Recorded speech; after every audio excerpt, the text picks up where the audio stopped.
Okay, hello everybody, and welcome to Stablecoins Are Killing It, episode number 5.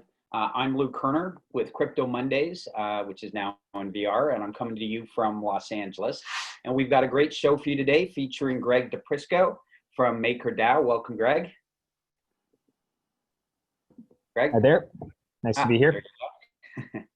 Robert Lauko with Liquity. Robert? Hi, thanks for having me. Sure. And Will Price with Flipside Crypto. Hey everybody, and thank you, Lou. Cool. So each of our speakers are going to share some thoughts on stablecoins for 5 to 10 minutes, and then we're going to spend the rest of the time after the formal comments in Q&A with the audience. So if you have questions, you can put them into there's a tab on Zoom, a Q&A tab on Zoom, and put your questions on Zoom. And if we're going to take your questions, we'll notify you in the chat, and then we'll make you a panelist. So you'll be able to ask the questions yourself. Your audio will be turned on, and your video will be turned on. I've asked the panelists to keep their answers to about a minute so we can get to as many questions as possible. These calls are recorded, and they'll be posted on YouTube. And with that, I'd like to turn the call over to Greg. Okay. So yeah, I'm sorry. We were going to start with Robert. So, I can start if you want me to. Up to you. Over to Robert. Robert? Cool. Yeah, thank you, Lou. So let me share my screen and see. Oh, I need you to make me the host. Okay. I will make you the host.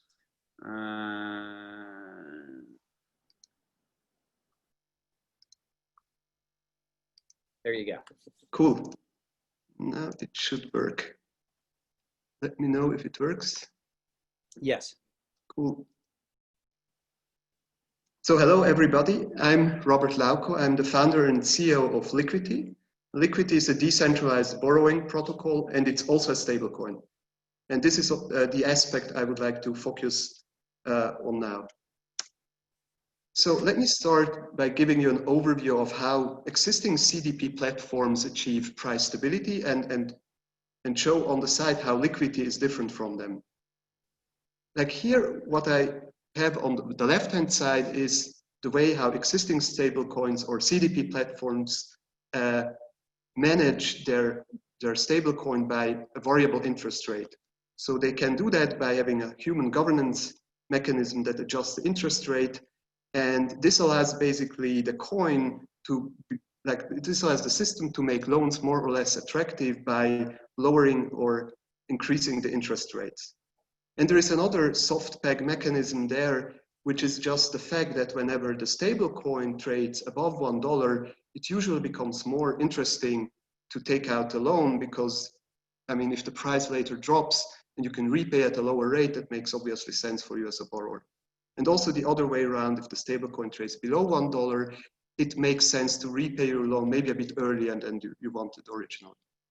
But what's important to know is that like in current systems, the stable coins are generally not redeemable. There may be exceptions to that, but in normal situations, you cannot give your stable coin back and get like an Ether or any other value for it in return. Now, Liquity is a bit different. Liquity does not charge any interest, so it's zero interest. It does, however, have some fees, like 2 kinds of fees. I will cover them a bit later, but those are one-time fees. And they are fully algorithmically governed. So there is no need for any human governance mechanism to set them because the system automatically regulates them. And most importantly, our stablecoin is redeemable at face value against the Ether. I will also cover that, how that works in more detail.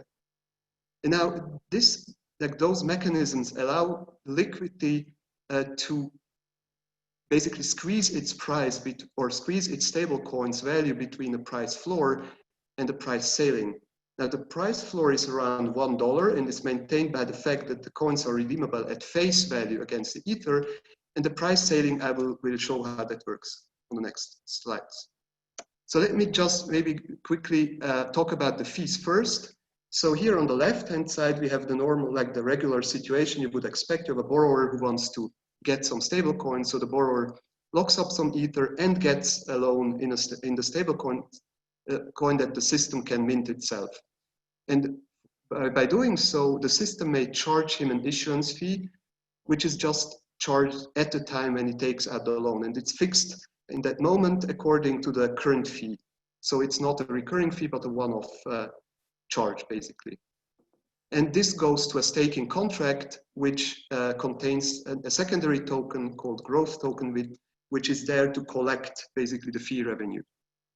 Now, on the other hand, we have this redemption mechanism. Any holder of Liquity, it doesn't matter whether this holder got his tokens by creating a loan or by buying them on the market, just any holder can redeem the Liquity tokens for an equivalent amount or for an amount of Ether worth the dollar value of the Liquity. So if you send back like 100 Liquity, you would get back $100 worth of Ether at the current exchange rate. And here again, we have a fee, it's called redemption fee. It's a percentage rate on the redeemed amount, and it's paid at the time when you redeem. And also this fee goes to the same contract. Now, maybe let me say a bit more or tell you a bit more how the redemption works, because this is may seem a bit unusual. So where does the system take the Ether from to give to the redeemer? Now here we see in the system that we have the CDPs, like those boxes are the CDPs, and the blue bar is the collateral, and the red bars are the debts. And those are sorted by collateral ratio. So this is the riskiest position, while this is the safest position with the highest collateral ratio. So what happens if Alice redeems her Liquity token is that the system would use the Liquity to repay the lowest collateral or the riskiest loan. So we see here that the red bar is gone.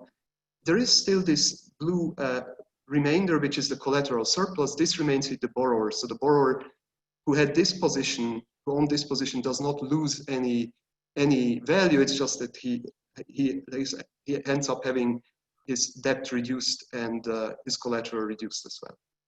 And if more Ether is needed because the redeemed amount is larger than one CDP in the system, the protocol would just proceed with the next one, and so on, until the entire amount is redeemed. So that's how redemption works in our system. And now maybe just to give you a bit more background on the redemption fee and on the other fee, like the issuance fee, both fees are based on a base rate. And this base rate is again based on the amount of tokens that get redeemed within a certain unit of time. So if somebody redeems a lot like here, the fee would spike up. And if there are no more redemptions, it would just decay over time. So it's like whenever you redeem, the fee goes up. And if there are no more redemptions, it would slowly get back to 0%. 0% is the default value for the base rate and thus for the two fees. And those mechanisms, the redemption, as well as the fact that the system charges an issuance fee, now allows this, the protocol to keep the stablecoin hard pegged between, or to keep it like really between this $110 and $1. Because what happens when the price of Liquity goes above 110, it means that you could take out the maximum loan against, like using the full collateral ratio or the minimum collateral ratio in our system is 110. So if you take out the maximum amount that you can with your, whatever you deposit as Ether, you can then sell the Liquity on the market and make an arbitrage gain. So this is how the system would make sure that the price is pushed back if it should, like whenever it goes over this 110. Now, on the other hand, we have a price floor, which is guaranteed by the redemption. Because whenever the price is below this $1 and the fees, the current fees, I mean, that's why there is this light blue area here. The fees are a bit variable. So there is this area around or a bit below $1 where another arbitrage strategy becomes interesting. So this allows you to buy Liquity maybe at 99 cents or 95 cents, redeem it for Ether at $1 face value, and then sell the Ether on the market and make again an arbitrage gain. So this is how the system achieves price stability. And it also relies a bit on the soft peg mechanism like as existing systems, because that's the same mechanism. If the price goes up, it just becomes more interesting to take out loans. Yes, so that's basically it. So maybe just one important note here. We achieved this 110% collateral ratio, which is relatively low, by introducing a novel liquidation mechanism, which is instant and more efficient than collateral auctions or sell-offs. And this is just to summarize. We have two price dynamics. We have an algorithmic intervention whenever it falls below $1, and this contracts the money supply because you can redeem, which means the tokens get burned.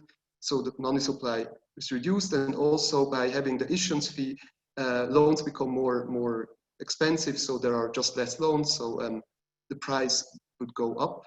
And on the other hand, we have this maximally expensive monetary policy just by the fact that the loans are interest-free and very attractive with that 110 collateral ratio. So this should make sure that there is a constant expensive policy so that the price would be like somewhere around $1 most of the time. Yes, so that covers it. Okay, terrific. Thanks a lot, Robert. And just one question before we move on to Greg. And that's, when your team was designing this, was there a particular problem that you were trying to solve for, or something that you wanted to present to the marketplace that wasn't yet available? Yes, so I think there are two advantages or two aspects where we want to improve upon, and this is the one is that interest rates are unpredictable and they are not very user friendly. Users would rather prefer to pay a fixed fee or zero fee ideally, so then they know that they won't have to pay more. And the other is this 110% collateral ratio, which stands in contrast to the 150% that's like the standard currently for similar systems. Okay, terrific. Thanks for sticking around, Robert, for the Q&A part of it. And now we will turn it over to Greg. I think, Greg, now we can make you. I'm not going to share my screen or anything. So that's right. You're just going to talk. Host. Yeah, I didn't prepare slides because I think most of the people on the call are probably familiar with the basics of Maker. So I'll spend a minute just telling you where we came from, where we are now, and then I want to ramble a bit about what's on my mind and what I think that people in the stablecoin space should be thinking about. So Maker was founded about 5 years ago, believe it or not. We actually predate the Ethereum mainnet. We were originally on a blockchain called BitShares, but soon migrated over as we saw the developer traction on Ethereum. We released our first product, we considered it a beta, called Single Collateral DAI about 2 years ago. And this is where you could generate a dollar peg stablecoin, a soft peg, against Ether, which is the sole type of collateral in the system. And the system then used monetary policy, as Robert just pointed out in his presentation, to maintain the peg. But, and this is where I want to talk about where we are now and ramble my thoughts on stablecoins, because we are now at a turning point. You had this great product that we launched, but a stablecoin backed by a single asset is nothing more than a bunch of tail risk packaged into an illusion. You cannot adequately price, no matter how hard you try, the tail risk on any single asset. This is why if you look in the legacy banking system, banks lend against thousands of assets because they need to make sure that their balance sheet is as diversified as possible. Because banks, if you think about it, actually produce a stable coin themselves. And the Federal Reserve then uses monetary policy to maintain the stability of that stable coin, the US dollar, against a basket of goods and services. Maker is kind of a decentralized version of this. It does the same thing, it just pegs it against the dollar itself. That can always change. But we're at the point now where we're seeing the fruition of our original white paper, which is called multi-collateral DAI. And we actually have two new forms of collateral that can back DAI at this point. But in my opinion, that's nowhere near adequate. When you think about what a perfect stablecoin means, it's not the perfect stability mechanism around an asset. It's a collateral portfolio that's so diversified that holding the whole portfolio would net you zero volatility in and of itself, which we're nowhere near that point yet. And B, it's making sure that there's high quality collateral with good recourse against that collateral. Because if you're going to presume that anybody who can generate credit in the economy, because we're obviously trying to do something bigger than just the blockchain space here. We want to go into the broader economy. We want to touch real people's lives. If if the presumption of accessing credit is that you need to own a cryptocurrency, which you purchase through a centralized exchange, that is not real democratized access to credit. Democratized access to credit means that you could take the assets you have today and turn them into liquidity, which is what DAI effectively is. You can pledge them to the Maker system and you can generate DAI against them. So the vision we have now, and the vision we had 5 years ago, is multi-collateral DAI. It's a stable coin that's backed by a portfolio of assets where the net volatility is as close to zero as possible. And anybody that has assets of any kind can generate DAI against them and have truly democratic access to liquidity.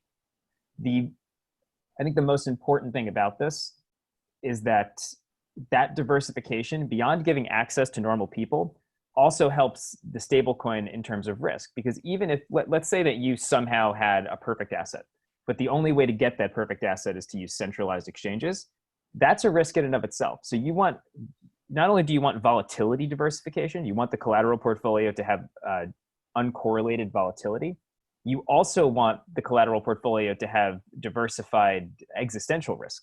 So, we recently onboarded WBTC into the portfolio. We had some criticism about that. But if you think about it, it's just another type of risk. There's a risk that, all the centralized exchanges get banned and now US citizens can no longer purchase cryptocurrencies. But there's also a risk that WBTC or BitGo get hacked. So the purpose of Maker, the purpose of the Maker holders, what they do is they price this risk and they try and every week with their governance calls, they try and accurately give parameters around what the most recent reflection of that risk is. And that's why I personally believe this can never be done algorithmically, because you need real people looking at these parameters, because there's no algorithm that could adequately predict tail risk 10 years into the future. Hey, Greg, how have those calls evolved over time? A lot. So they started just as, we used to call them Rune Radio, where Rune would just talk for an hour. And then now they are actually led by a community member who was elected by the Maker holders. We don't even know who he is. We just call him Long for Wisdom because that's his username. And they are much more formalized. So we have two different types of calls. We have the weekly monetary policy call where the parameters in the system are adjusted. And then we have the monthly governance cycle call where new collateral and structural parameters are examined. Okay, cool. Yeah, and sorry for my very quick ramble there. What's the no, we're still you're still under your 10 minutes. What's the well under your 10 minutes. And what's the participation in those calls? And you guys do anything to try and increase that participation, or it's just all organic? It's totally organic. From what I see, we have about 100 people usually each week.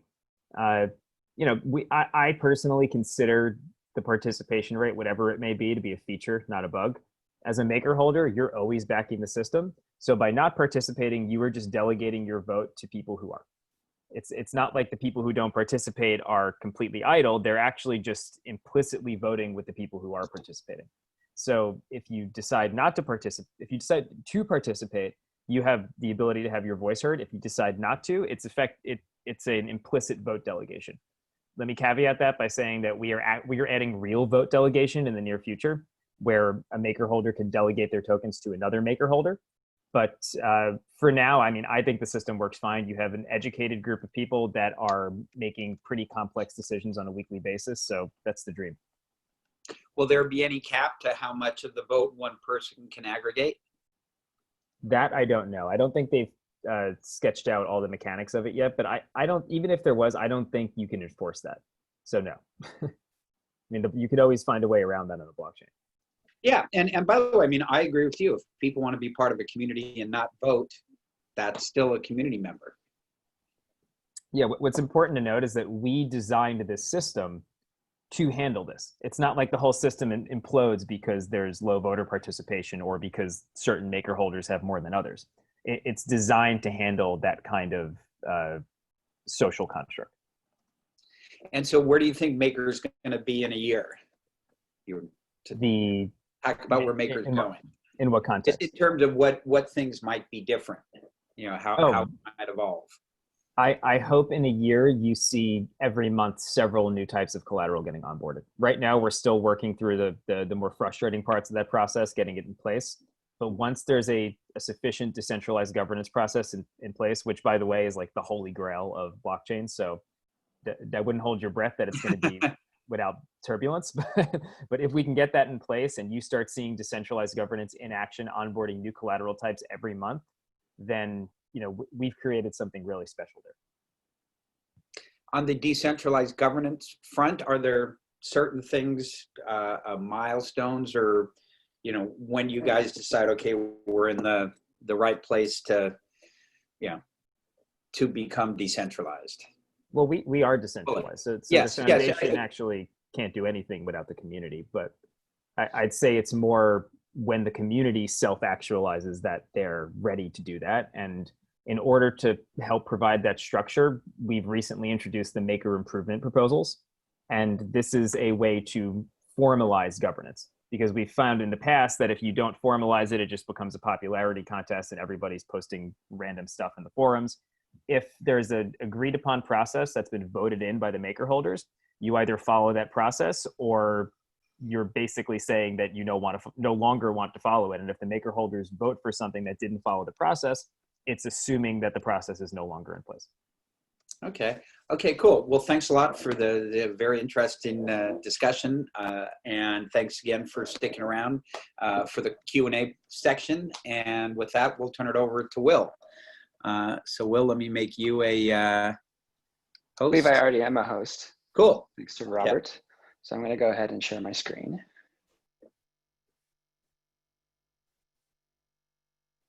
All good? Yep. Awesome. So by way of introduction, my name is Will Price. I'm a data scientist at Flipside Crypto, and we specialize in leveraging the transparency afforded by blockchain technology to monitor the health of those blockchain ecosystems and to understand the behavior of their users and their stakeholders. So we're very excited about stablecoins because they are onboarding a lot of meaningful economic activity into the blockchain space.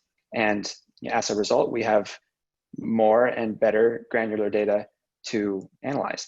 So we don't have anything from Liquity, given that we are not launched on mainnet, but we do have some maker data along with data on all of the other prominent stablecoins. So I want to show a little bit of that today.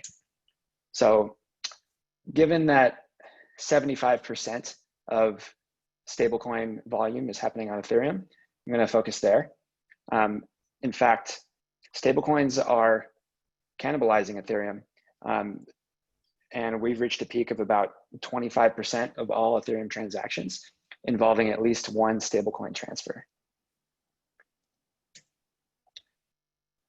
So this is a network graph, and we're going to use it to understand how stablecoin use cases differ by stablecoin. So here we have Tether on the left in green, USDC in the center in blue, and DAI on the right in orange. So obviously there are other stablecoins, exchange-issued stablecoins like Huobi USD, Binance USD, but I'm showing these three because I think it's a good balance of highlighting distinct use cases, and they're probably the three with the most vibrant communities, in my opinion. So each colored line here represents a token transfer, and the endpoints of those lines, which in graph parlance are called nodes, show Ethereum addresses. So those addresses are arranged on the graph based on how connected they are roughly. So the more transactions between two addresses, the closer together they are on the graph. So we can actually understand a lot about the network with this view. Addresses that interact mostly with centralized exchanges tend to cluster together, as do those with predominant activity in the DeFi space. So let's take a closer look at each of them.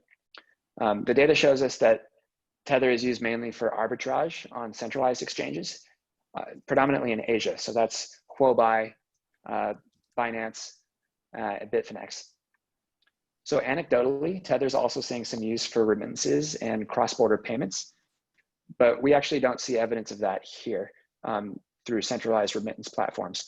That doesn't preclude, it's just that we don't necessarily have metadata on that. We also have indications that Tether is seeing nascent growth in DeFi, particularly with stablecoin swaps like Curve Finance and lending and borrowing pools like Aave and Compound.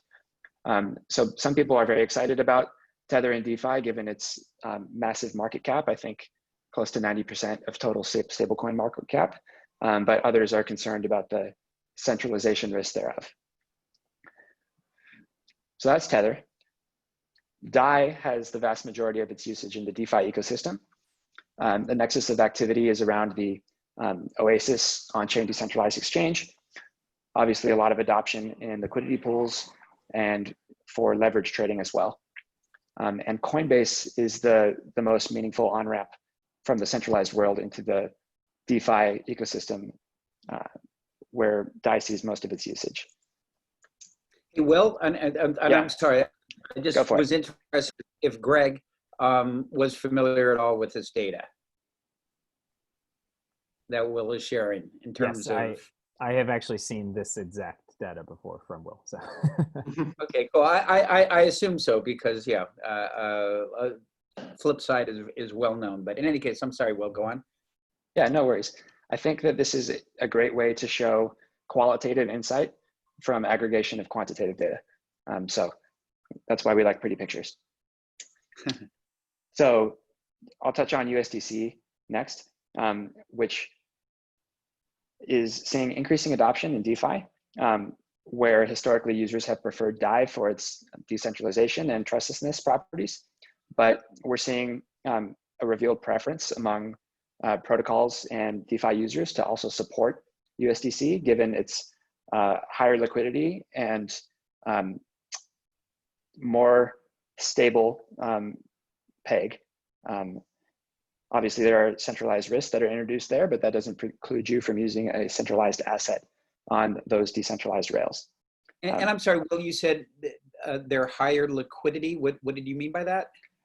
Yeah, so just that the USDC has a significantly higher market cap, probably 6 or 7x that of DAI. And it's directly issuable and redeemable for dollars.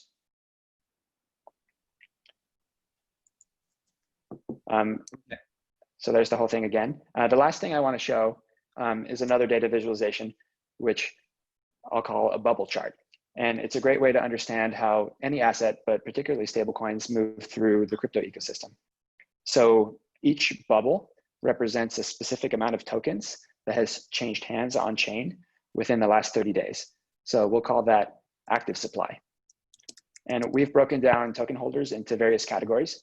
Here we have users in red at the bottom, various buckets for different exchanges in the top left, and then what I'll call supply management activities, which is issuance of new supply or burning of existing supply.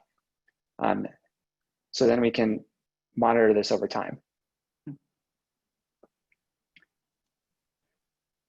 So Tether's been criticized for a lack of transparency, but here we can see that most Tether is used for centralized exchange activity, but often is not sent directly from one exchange to another, but winds up in an intermediate wallet.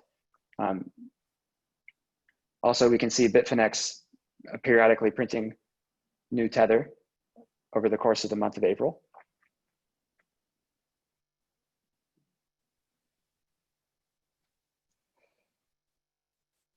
And we can contrast that with DAI, which just visually you can see has a very different ecosystem, where here we have this purple bucket of DEX and DeFi activity that comprises the vast majority of the usage.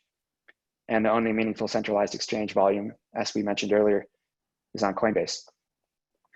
We can also see that supply management activities are controlled by users who are minting DAI with opening of new vault positions and burning DAI as they close out those positions.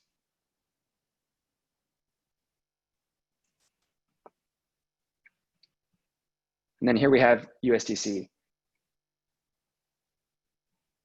couple things to point out here. One is that we do have more meaningful DEX activity than you see in the Tether ecosystem, and that the vast majority of supply management activity goes through Coinbase, but any user of Coinbase can convert their dollars to USDC or vice versa.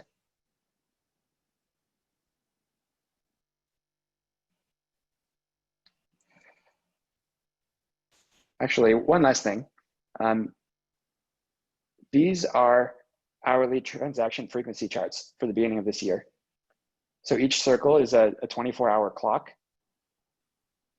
of UTC, London time, And then we have a bar chart of relative transaction frequency wrapped around it.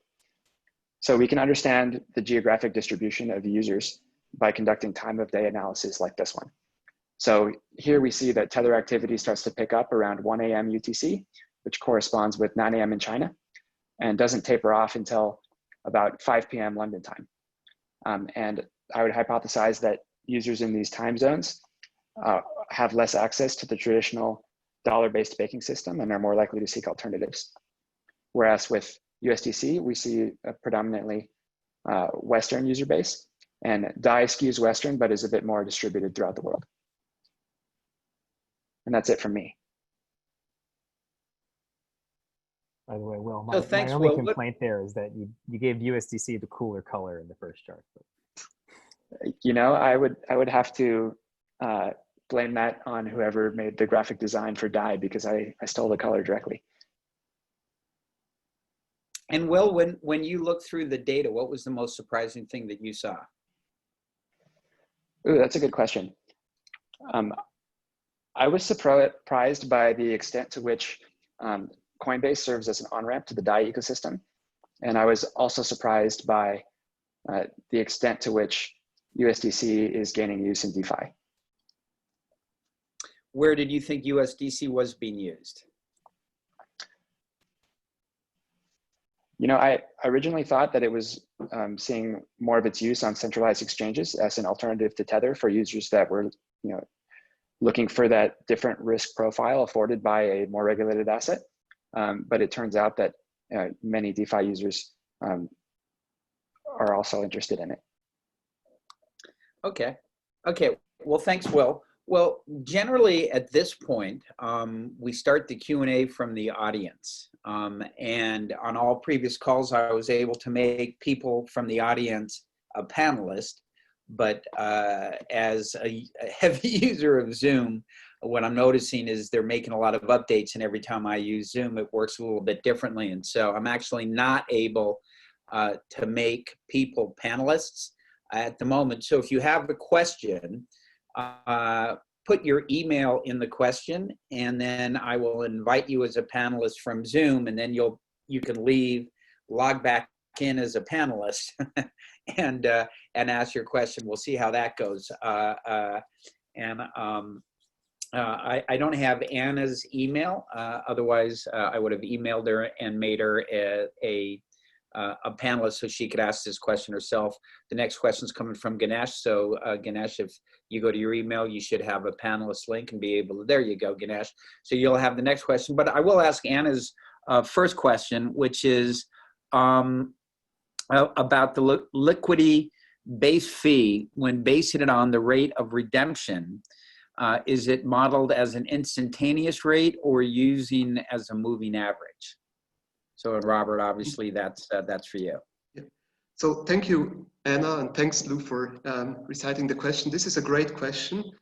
So the current design is really an instantaneous formula where we simply take the fraction that gets redeemed, like the fraction of liquidity, of all liquidity in circulation, times some constant parameter. That's what we add to the current fee. So we take the current fee, which could be maybe 1%, and add this fraction to it. So the more you redeem, the higher it would spike up.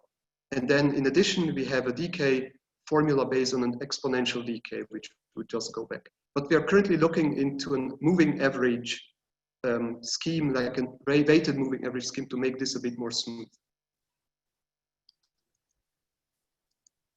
Okay, terrific. Thank you for that. And then we'll get the next question from Ganesh. You can unmute yourself. Hi everyone, I'm Ganesh. I'm a lecturer at Warwick Business School in the UK, and I'm researching stablecoins.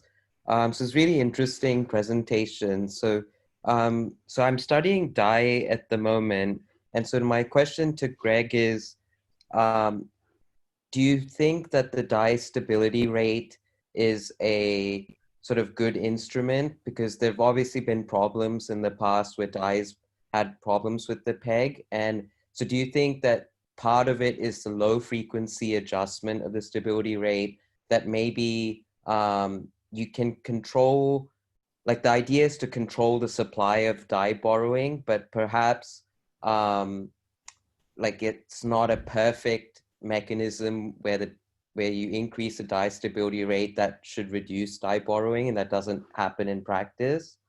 And do you think that the corporate governance process is completely independent from sort of the DAI borrowings of users? Do you think that there might be manipulation of the rate by users who say have a heavy investment in DAI?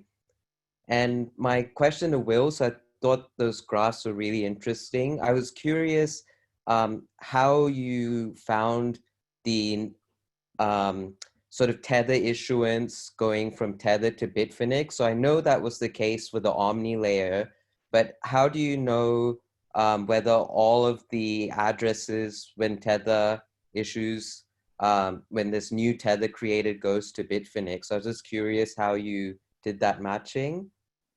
But yeah, those are my questions. I can kick it off there, and thank you, Ganesh. And it's exciting to see people in academia studying DAI. You know, that means a lot. And also, I have to encourage you, if you're not already, to please join our governance community, because it sounds like you have a lot to offer. So to answer your question about stability fees, yes, there is just such tremendous room for improvement on this that I would have to write a book about it. But you know, we can really learn a lot from the legacy economy, because this is how the money supply is maintained. And we have a lot more tools at our disposal than, let's say, the Fed. So I don't think that the concept of rates is bad. The concept of rates is the only, really the best option we have. It's how they're implemented and how the different collateral types are entered into the portfolio. So just this week, actually, we introduced B types of various collateral. This means that you can generate DAI at a different loan to value than you can on the regular vaults. And what this does is it allows the protocol to now mitigate risk out of the volatility curve. So now you'll see a stability fee that's different for a vault that has a liquidation ratio of 150% versus one that has a liquidation ratio of 120%. And the rate will be significantly higher on the 120%. And what that'll do is now we can make more intricate changes to these rates and hopefully more accurately affect the DAI price. The other thing is the DAI savings rate. This is the most blunt instrument we have, but I also think it's the most effective. In single collateral DAI, we didn't have that, and you saw a lot of stability fee volatility. I think you'll see lower stability fee volatility in multi-collateral because we have the DAI savings rate, especially with the distribution we've gained now. And Will pointed it out great, like Coinbase is a really great distributor of DAI for us. And if they can onboard people or offboard people from that DAI savings rate very quickly, we can much more accurately control the DAI supply. And this contrasts with things in the legacy economy where, you know, there's a lot of fixed rates. There's a lot of banks doing various forms of liquidity transformation where they don't have that instant flexibility. So yeah, there's a lot of room to improve, but over time you're going to see the rate structure get much more intricate on not only on different collateral types, but on different vault levels for each type of collateral. So you'll see 100 collateral types, and each one of them will have 5 different vaults that'll have different loan to values, liquidation ratios, et cetera. And to answer your second question, I don't think there's any manipulation whatsoever. The calculus of a maker holder is to grow the DAI supply, because the larger the DAI supply, the more rates they can ultimately extract from it. But their product is stability. If they don't deliver that end product of stability, then they're going to have, you know, a bigger piece of a rapidly shrinking pie. So, you know, I would say that if there is manipulation, I have never seen it, but I also think that the incentives are well aligned enough to where it won't happen.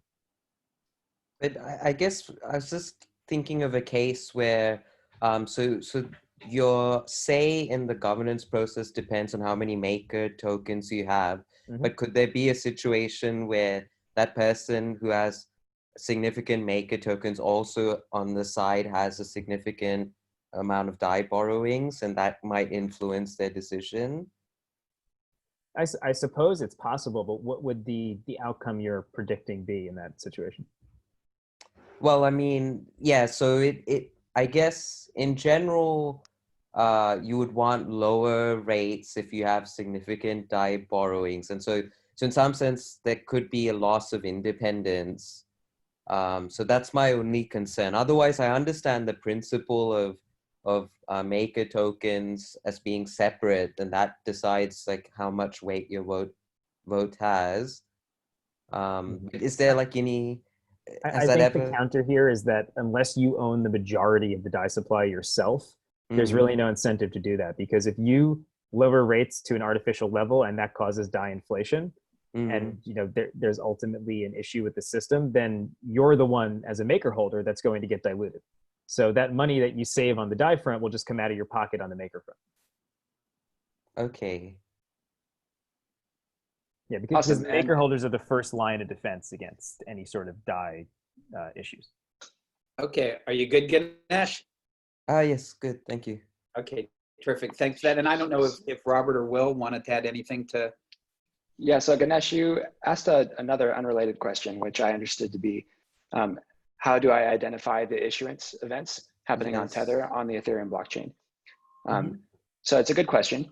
It's a bit tricky for Tether specifically because that token contract does not emit transfer events for mints and burns. So you have to go into the events themselves. And so the contract for Tether has permissioned access to mint and burn, and that permission is controlled by X multi-sig. And so when you have issuance of new Tether, there is new Tether issued and added to the balance of Bitfinex. Yes, so I do know that there are some Bitfinex addresses, but there's some addresses that I found you could not identify. But did you find that almost all of the Tether issuance on the Ethereum blockchain is going to a Bitfinex address? So I looked into the number of addresses that were receiving funds from the mint function.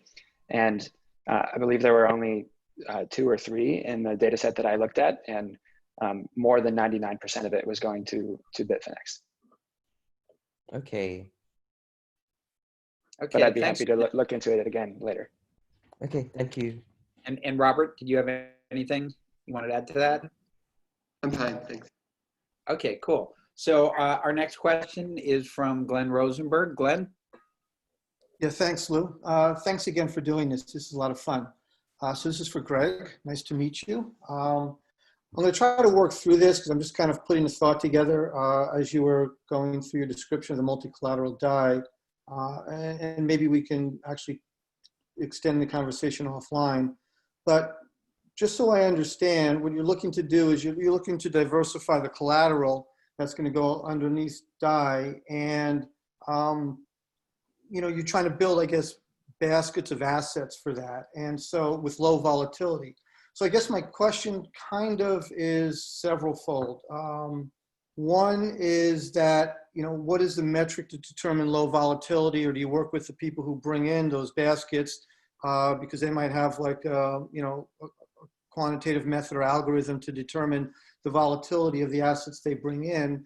And wouldn't a lot of the assets that start to come into this potentially fall under what would be defined as a security? And if so, how does that work within current regulatory environment? And also, depending on the composition of the basket, I'm thinking about this from a very specific angle, which I can mention because it involves something that I'm thinking about. But so for example, if it's like a basket of commodity futures, like a long short basket of commodity futures, maybe wrapped or overlaid around like some kind of fixed income notes or securities that create a return off of like a very low beta, low vol type of environment. So I guess specifically, like, how do you work around being a security, and is it the vol metric that you determine that is basically what is the function of whether it becomes a stable coin or not? And also, how scalable is that? Because you start bringing in collateral from, like, for lack of a better term, like the real financial world, you're talking about potential markets of trillions, and that could create something that is quite large within the community. So first of all, I have to give the same first response I gave to Kinesh. It sounds like you have a lot to contribute, so I'd love to see you on the forums. Second, I'll try to, that was a lot of questions, so I'm going to try to answer them all. That's why I didn't type it out, because I knew I'd just go on and on.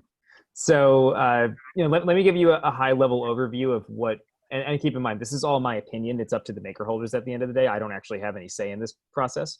But when I look at an asset and its place in the collateral portfolio, volatility risk is one parameter you're looking at, but you're looking at every type of risk associated with that asset: confiscation risk, theft risk, regulatory risk, like you were saying with securities. There is a whole pool of risk associated with every asset. And for decentralized assets, yes, the primary metric is volatility. And there you could just do a, simple value at risk you could do everything from a simple value at risk calculation to really advanced modeling that gives you more precise numbers. But at the end of the day, we don't need it to be that precise unless the loan to value is very high. So with Ether, with the loan to value of 66%, it's difficult to imagine outside of the events of March 12th how this could be a major problem to the system. But there's also other hidden risks that come with decentralized assets, like the idea that their centralized on and off ramps could be shut down. And that brings up another risk, which is liquidity. So an asset that has low volatility but zero liquidity doesn't really help the system, because in a liquidation, it's just as bad as if it had high volatility. So it's this holistic calculation of every type of risk that's associated with an asset.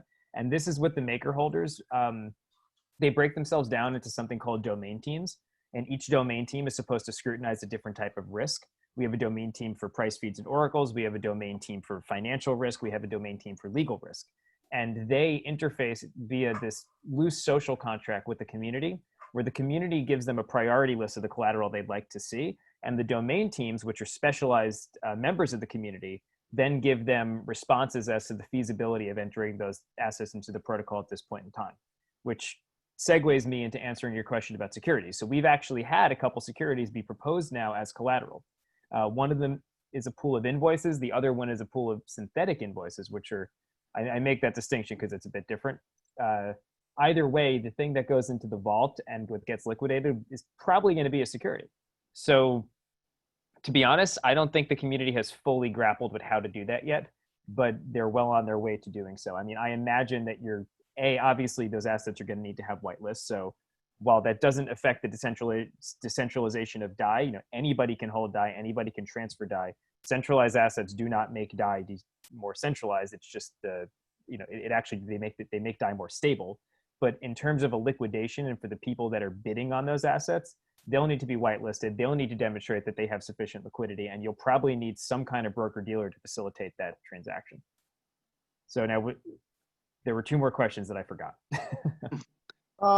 Let's just, and Glenn, thanks a lot for the questions. Obviously, they're great questions. But also just want to give the other Will and Robert a chance to see if they had anything to add with regards to the conversation. Glenn's question.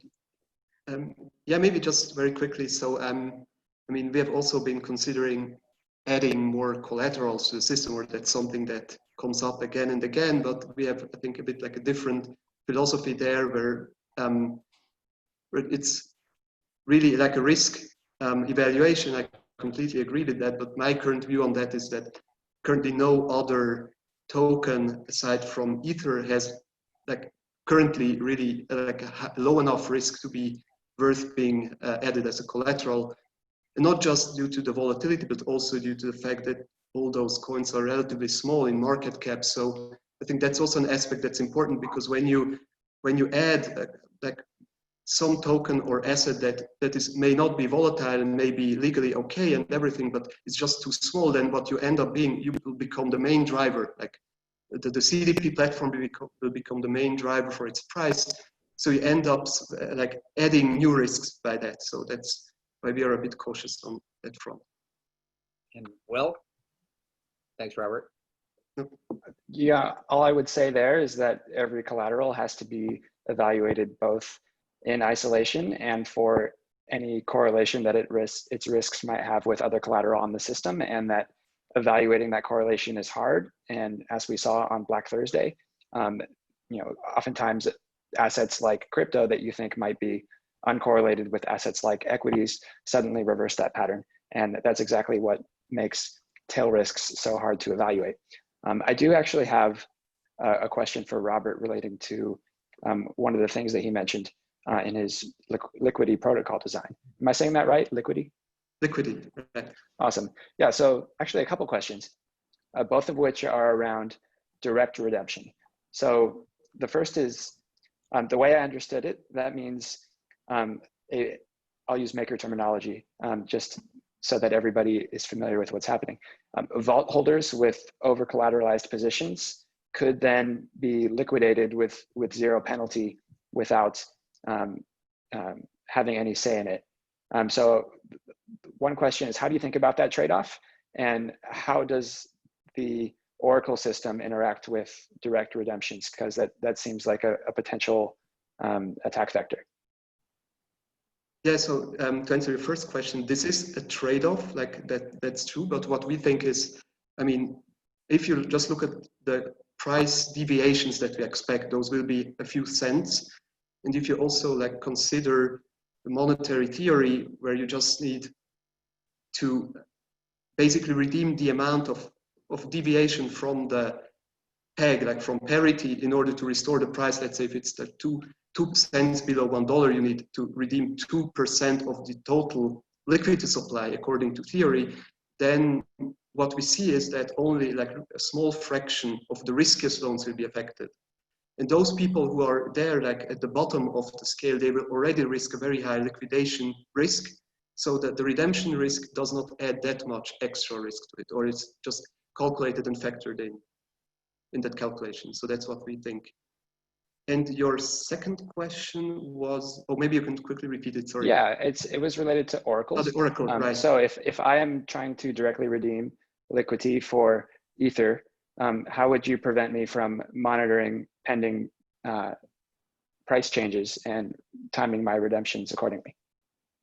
Yeah, so that's a really good point. So I think there are ways to counter that. I mean, you could, I think, probably tie your transaction to some data so that it does not, so that you cannot front run. So basically, yeah, so I think that the normal front running protections that you could do would also apply there. So thank you. Okay, great. And I think what's probably our last question comes from Michael Chan. Michael, you should be a panelist now. There you go. Thanks for taking the question. So this question is for Greg, and you alluded a little bit to it before, but you talked about how decentralized governance is kind of the holy grail, and you're doing the best to do that. But in terms of adding centralized collateral assets to the platform, how did you kind of reconcile those two and maintaining overall decentralization for the platform? And what were their kind of conversations and the pros and cons about adding something like USDC to as a collateral for Maker? Yeah, so I mean, if you read the white paper going back, I think like 4 or 5 years, it's always been the intention of the team that real world assets would enter the protocol, and centralized, decentralized, and everything in between. Because as I was explaining in the previous answer, it's about the holistic risk of the asset and not just focusing on one specific type of risk. So to start, DAI becomes no less decentralized when you have centralized assets backing it. As a DAI holder, you don't have a redemption right on the underlying collateral. All you have is a short-term claim on that stability. And that stability is based off of the rates in the system, and the rates of the system are ultimately derived from the collateral, but there's no direct connection between DAI and the collateral itself. So if you hold DAI, and let's say it's 90% backed by USDC, just as an absurd argument, you could still transfer your DAI. They could freeze whatever USDC they want. They could never freeze your DAI. Your DAI is just as decentralized as it always was, because you created it. And I think that's a key differentiator between some of these other centralized assets where the risk is in forfeiture. You don't have that risk with DAI. But even if they were to seize some USDC sitting in the DAI system, that's where governance and risk management comes in, because you need to make sure that that USDC isn't such a large percentage of the portfolio that the maker holders can't absorb the blow in isolation.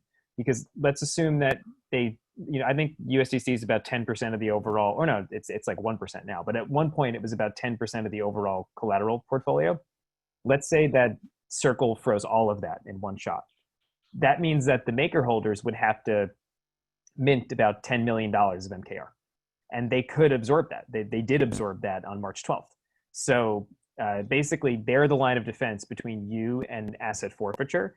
If you had mass asset forfeiture, where a significant percentage of the portfolio got confiscated overnight, then yeah, that's a problem. But that's no different than if centralized on and off ramps get banned by FinCEN and you can't trade anymore. It's just a different kind of risk. And the goal of the maker holders over time is to diversify all of those risks until the overall volatility and seizure risk and legal risk of the portfolio is as close to zero as possible. Does that answer your question? Yeah, perfectly. Thanks, Rick. Okay. So terrific. So actually, I think we'll have one more time for one more quick question. So Guillermo, you're still muted. Thank you. Sorry. The question was actually for Robert. Maybe it ties a little bit to what Will just asked, and I'm sorry if this was already covered earlier, but I wish you could go into more details about the instant liquidation process and what are the implications in case of a sudden decrease in value of the collateral for the users, and how it differs to other types of liquidation processes. Yeah, sure, I'm happy to. So the liquidation process is a two-step process. We have a first step, which involves a stability pool. You can think of it as being an insurance pool. Every holder of our stablecoin Liquity can deposit those tokens to the pool. And then later on, when the position becomes under-collateralized, like falls below 110%, the system can just take the amount of tokens, like the debt, from the pool and burn it and clear the debt. And in return, what it does, it also takes the collateral from the position and gives it to the pool. So the pool depositors end up with a small gain from the fact that the collateral would be worth more than 100. Like there is this 10% or something between 100 and 110% value there. So, but this is just the first step. And then the second step, if the pool is empty, what we do is we redistribute the positions proportionally among all the other borrowers. Like you take the debt and the collateral and slice it up and like just add it to all the other borrowers' own debt and collaterals. Does somebody have to trigger the liquidation transaction by sending a transaction to the pool? That's right. Nothing is automatic, but what we can do is like it doesn't matter who triggers it, but if somebody triggers it, he can do that for up to 80 positions in one transaction, like an aggregate liquidation. Okay, terrific. We're at the top of the hour now. Just real quick, Guillaume, where are you located? In Paris. Okay, terrific. Thanks for the questions.